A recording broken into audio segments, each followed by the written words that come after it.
naman yan, Anding. Hanggang ngayon ba, hindi ka pa rin marunong mag-ihaw? Sige na, sige na. Ako na dyan. Hindi si Ate Didang na. Ate Didang, ikaw na dito. Sige na, ako na. Ako na yan. Naalala mo nung bata ka pa. Pag nag-iihaw din ako, gusto mo, palagi tutulong ka. Pero hindi kita pinapayagan. Kasi nga laging nasusunog. Sorry tayo, di na kasi ako nakapag-practice eh. Hindi na ako nag-iihaw ng barbecue mula nung... Simula nung nawala ako. Anak, teka. Huwag mong sabihin, hindi ka pa rin marunong magtali ng sintas. Hindi pa nga. Tayo naman eh. Hindi nga kasi nga. Hindi na nga kasi ako nagsusuot ng rubber shoes tsaka kahit anong sapatos na may sintas. Kasi nga, hindi na ako natuto magsintas. Ikaw kasi nagsisintas ng sapatos ko dati. Ano naman yan, Anding? Ang laki-laki mo na, hindi ka pa marunong. Kuya! Ano? Hindi ko naman na po kailangan matuto, di ba, Tay? Kasi dito ka na. Wow! Ikaw na ulit gagawa, di ba, Tay? Kung kailan ka tumanda, talagang doon mo gusto magpaka-spoiled kay tatay, no? O bakit? Para ano pa, ako ang naging andeng ni tatay. Oo, bago mo gusto maging spoiled. Tay, alam mo ba yung hindi niya kayang gawin? Magbisikleta, magbike. Oo! Talaga Tapos di niya na inaral yun, ha? Simula nung pumunta ka ng Saudi. Ngayon ka magpaturo kay tatay magbike. Joke lang, tay. Hindi, joke lang. Hindi, bakit? Joel, hawakan mo nga to. Si tatay, pag nakalakad siya, matuturuan niya ako magbike, di ba tayo? Hintayin ko na lang makalakad ka. Anding, anak. Yung mga kaya mong aralin ngayon, gawin mo na. Huwag mo nang iasa sa akin. Para pag nagkahiwalay tayo, kaya mo na. Tay, di ba, ang promise natin sa isa't isa, hindi na tayo maghihiwalay.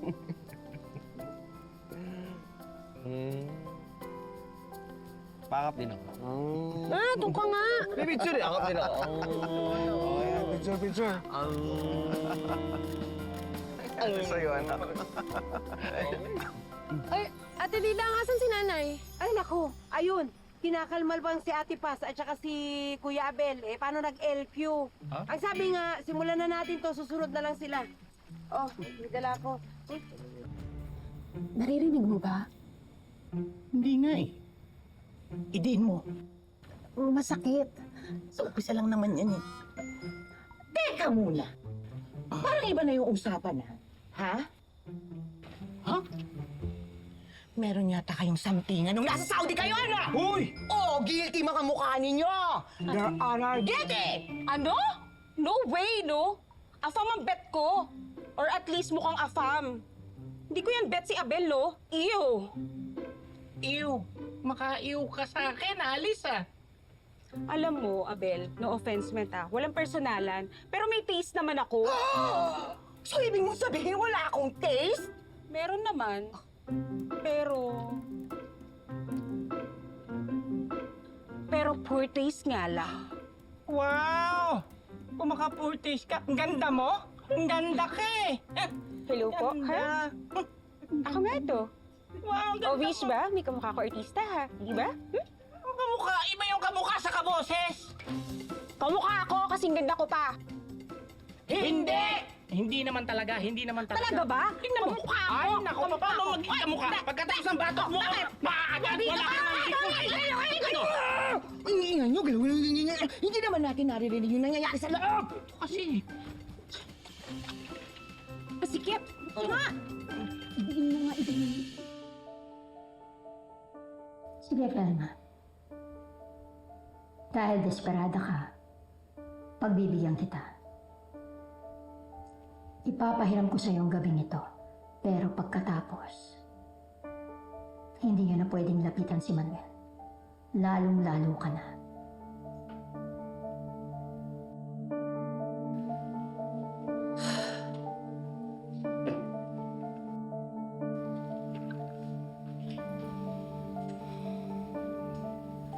Hazel, bakit si Manuel? Saan dinami-daming lalaki sa Saudi. Iba-iba pa ang lahi. Bakit siya? Na alam mo na meron siyang pamilyang iniwan noon. Minahal mo ba talaga siya? Sa kwento sa akin ni Manuel. Hindi. Ano ba talaga?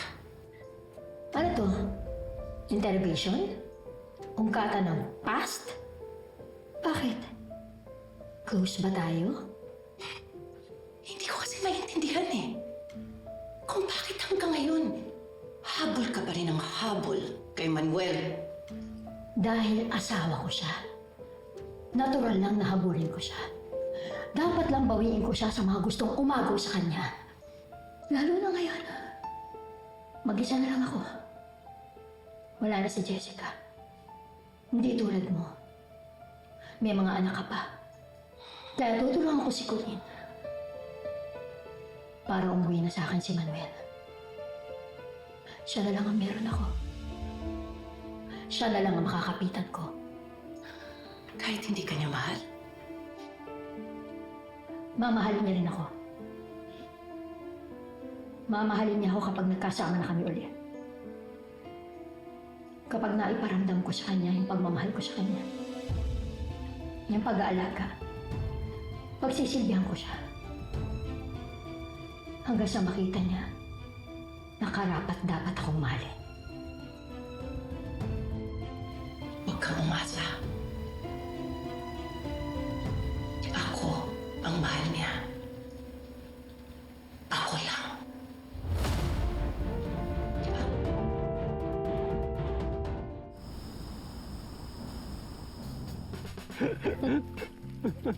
Ang saya naman natin, Tay. Sana forever po tayong ganito. Anak, sigurado yan. Lagi kayong magiging masaya. Tay, tayo po.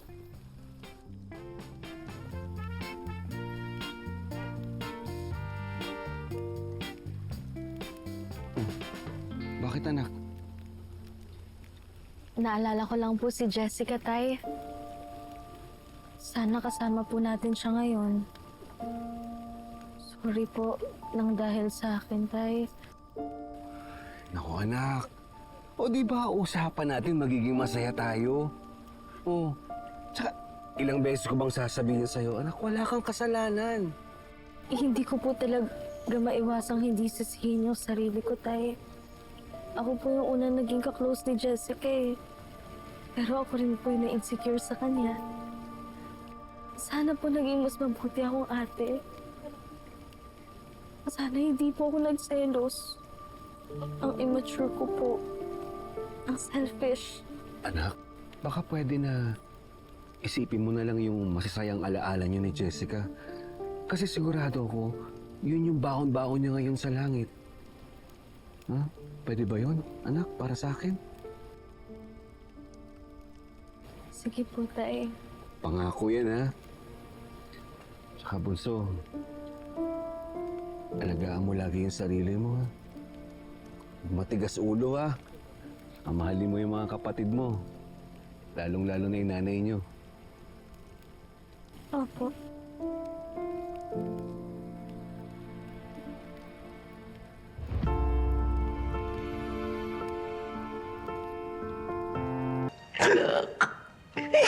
Anak, makinig ka. Anak, malaking sakripisyo to para sa tatay mo. Malaking sakripisyo to. Tandaan mo, mahal na mahal ko kayo. Sobrang sakit para sa akin yung gagawin kong to. Alam mo yung sakit na hindi mo wawala dito? Kasi para akong sinaksak tapos hindi tinanggal yung kutsilyo. Araw-araw sariwa yung sugat. Anak, sige na, parang awa mo na. Huwag mo na lang sabihin sa mga kapatid mo. Alam mo, matatanggap ko na lang na, sige na, magalit na lang sila sa akin. Kaysa naman sa makulong si Colleen. Pag nakulong siya, anak, Lahat tayo makukulong sa kalungkutan.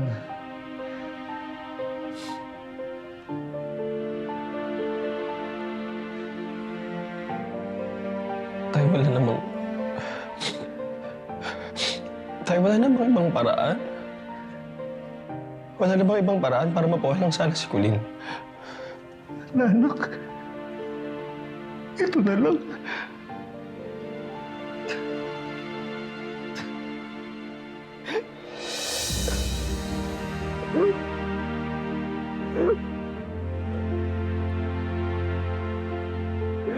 Iwan mo na naman kami.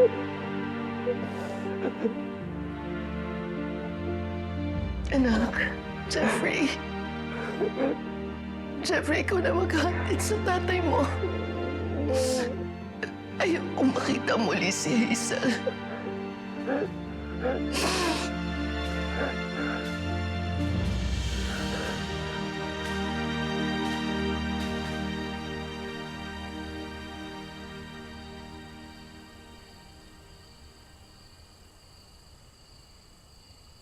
Kailan namin kayo makikita ulit? Hindi ko alam, anak eh. Pero siguro mas mabuti pa, huwag na lang muna.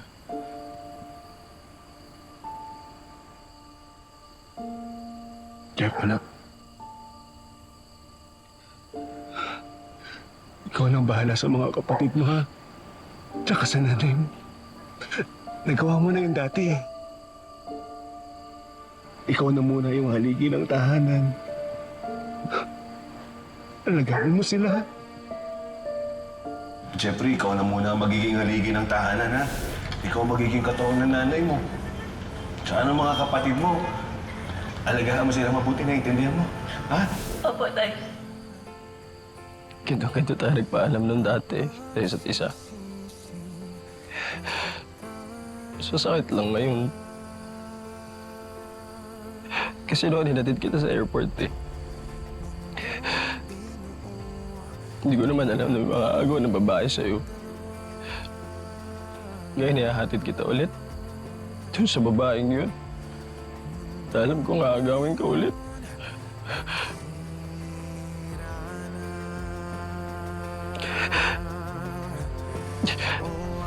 Tay, mamimiss na naman kita.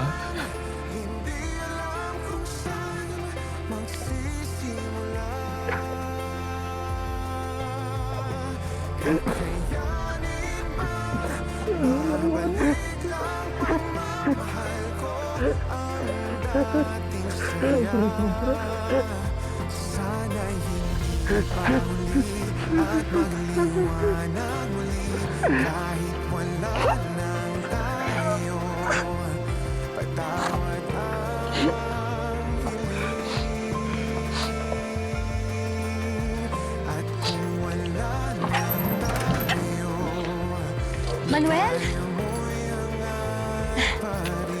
Manuel, nandito ka na. Ito mga gamit mo. Halika.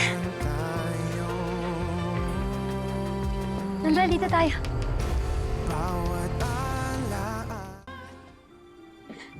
Mabuti naman nandito ka na. Yan na pa kita hinihintay, Manuel. Welcome to our new home. Halika.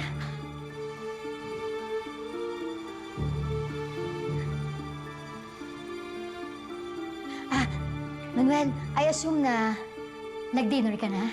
Kaya puro midnight snack tong in-order ko. Anong gusto mo? Pizza? Burger? Eto, may chicken pa, fries, or donut? O gusto mo lahat? Gusto ko nang matulog, Hazel. Aga pa. Tsaka, sayang naman tong mga food na in-order ko. Magkwentuhan muna tayo. Sige na, kahit konti. Inaantok na ako.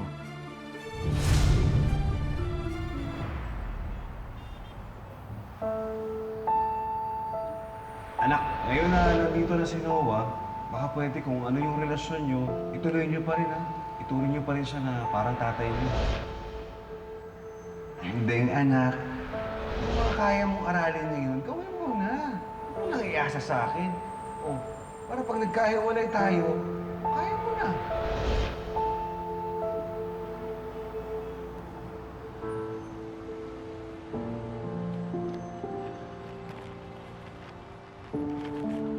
nagkahanap ng kainuman. Problema ba?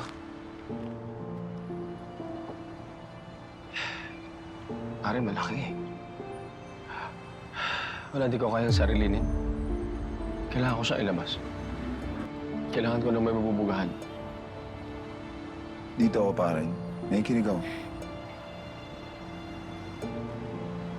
Kaya mo bang magtago ng sekreto? Oo naman. Ano ba yun?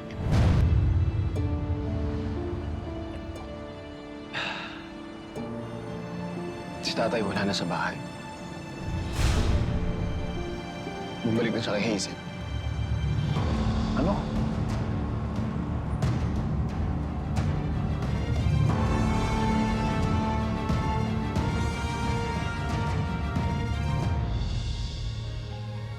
Panginoon,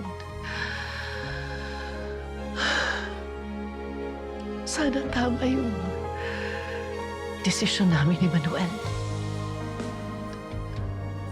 Kayo nang bahala sa kanya. Alam kong mahihirapan siya sa piling ni Hazel. Pero nagmamakaawa ako.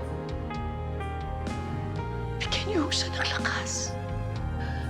Sana huwag niyo po siyang hayaan na makulong sa lungkot at sakit.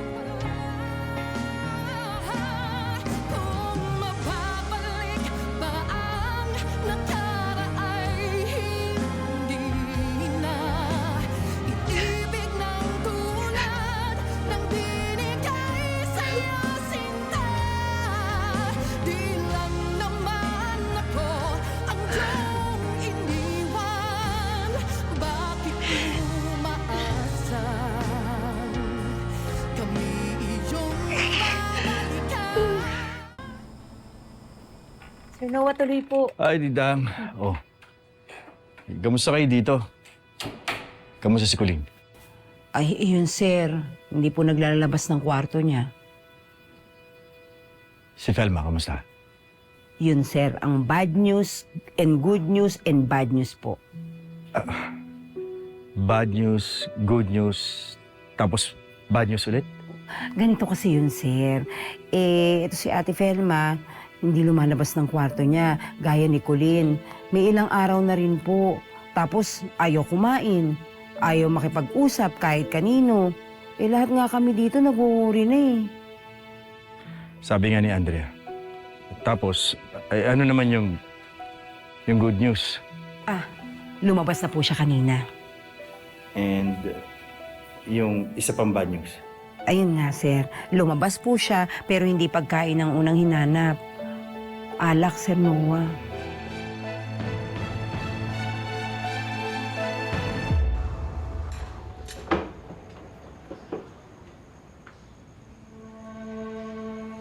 Kusang loob ka niya sinoli sa akin.